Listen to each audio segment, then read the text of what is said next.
Здравейте и добре дошли в Tier 23 Riders Hub. Аз съм Николай и заедно с вас днес ще разгледаме каска Shark Spartan RS. Това е моделът от гамата на Shark, който първи успя да покрие новият сертификат за безопасност EC 2206. Shark Spartan RS е премиум спортно-туристическа каска с доста агресивен дизайн, особено с този огромен въздуховод в предната част.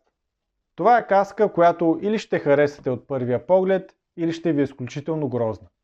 Аз определено съм от първия тип хора, които направо са се влюбили в дизайн.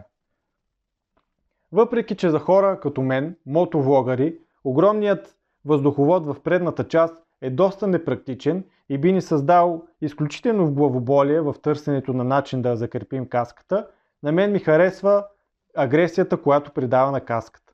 Тази агресия се допълва и в задната част с този лек спойлер, който за разлика от другите по-така спортни каски не крещят "аз съм само за писта", а едновременно комбинира функционалност и стил.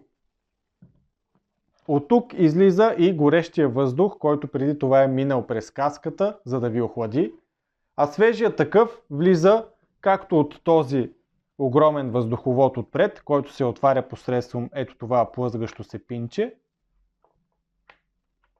така и от този също доста голям въздуховод в горната част на каската за охлаждане, разбира се, на горната част на скалпа, който отново се отваря и затваря посредством плъзгащ механизъм. Тук, разбира се, както всички останали каски с вградени очила, имаме компромис с охлаждането, понеже тук в горната част на практика не е невъзможно, но е безсмислено да се поставят въздуховоди, тъй като тук се намират и вградените очила и няма как да влезне въздух при тях. Въпреки това, охлаждането е доста добро. Да преминем към визьора. Визьор от оптичен клас 1, придаващ огромно зрително поле. Виждате колко голям е отвора. Разбира се, имаме покритие против надраскване, защита от UV слънчеви лъчи, както и пинчета за поставяне на пинлок плака, която, разбира се, е включена в комплекта и отново е от най-високото ниво на гамата на пинлок за изплотяване. Мисля, че беше 120 в тяхната скала за защита от изплотяване.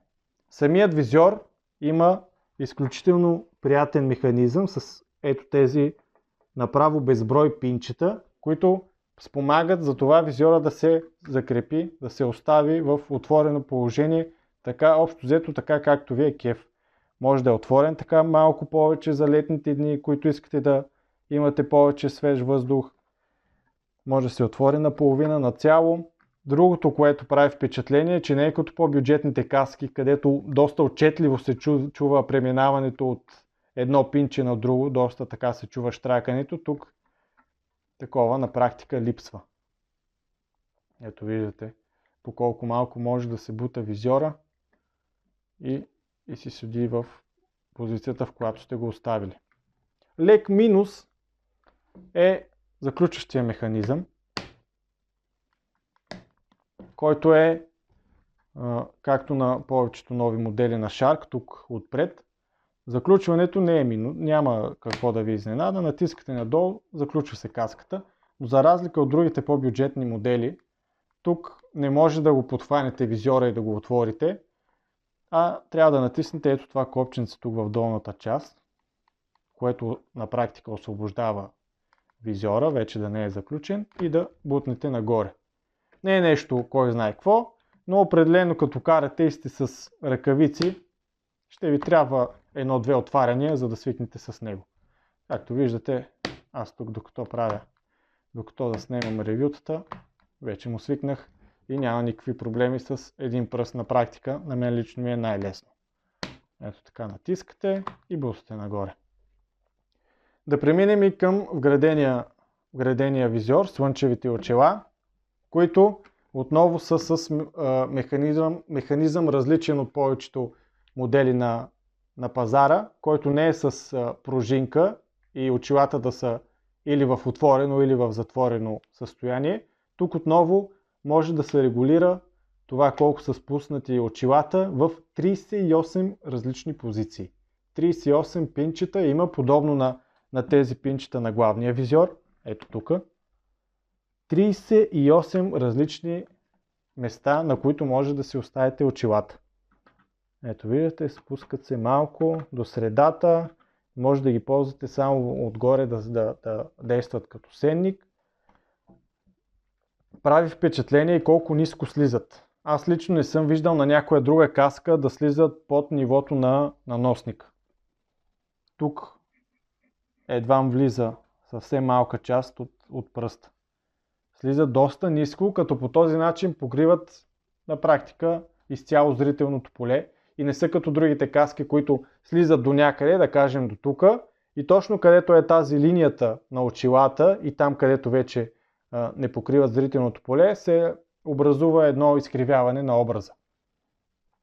За механизма, дали реално ще го ползвате в някаква друга позиция, освен максимално впусната или максимално вдигната, много е малка вероятността, но пък защо не? Имате я тази възможност, така че бонус точки за Shark. За да се предотврати допълнителното изкривяване на образа, може би е лек минус, но очилата нямат покритие против изпотяване.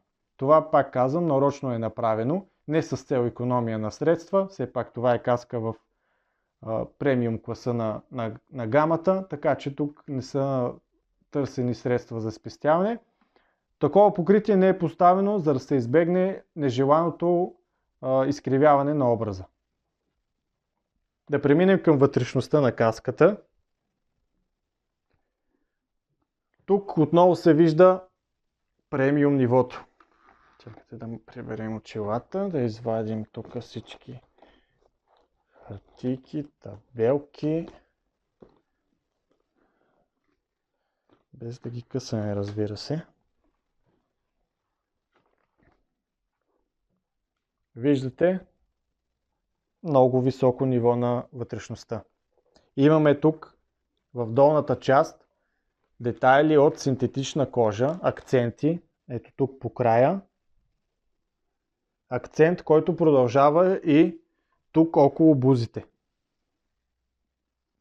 Самите бузи пък нарочно са изтънени ето тук в горната част за колегите, които ползват очила, за да може да им е по-лесно и разбира се по-комфортно, когато ги поставят и карат с тях. Бузите, както и тук в горната част на скалпа, на вътрешността, където ляга скалпа. Табелки големи. Ето тук. И тук абсолютно цялата буза до самия край на каската. Тук цялата тази част, включително и покрай ушите, е с много приятна материя, наподобяваща алкантара. Много мека, много приятна на допир, направо гали лицето. Разбира се, тук в областта на ушите имаме и издълбани ниши за поставяне на слушалки за интерком, при желанието, разбира се, за ползване на такъв. В горната част пък, освен че и там имаме от тази мека материя, допълнително между самата вътрешност и защитната EPS пяна има вложки, които допълнително да спомогнат за комфорта. Меки вложки, които за да ви е по-комфортно. Ето, не знам дали могат да се видят така на камерата. Ето е тук едната такава вложка. Има такава в средата, както и от другия край. Виждате и закопчаването с тези двойните хълки. Double Daring. Това по принцип е най-здравото закопчаване, като при него е по-вероятно да се скъсат самите каишки, отколкото да се откопчае на практика каската. В заключение, Shark Spartan RS, премиум каска, спортно-туристическа, много агресивен дизайн. Както казах и в началото, на някой може да не им допадне, на други може, както на мен лично много ми допада. Определено с този огромен въздуховод отпред ще правите впечатление, а пък разцветката доста красива, поне лично за мен.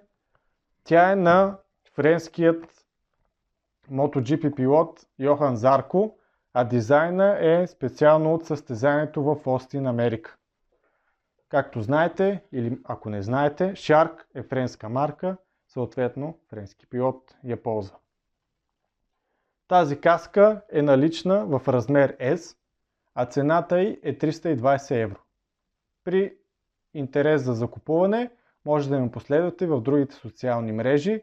Линк за тях има оставен в описанието.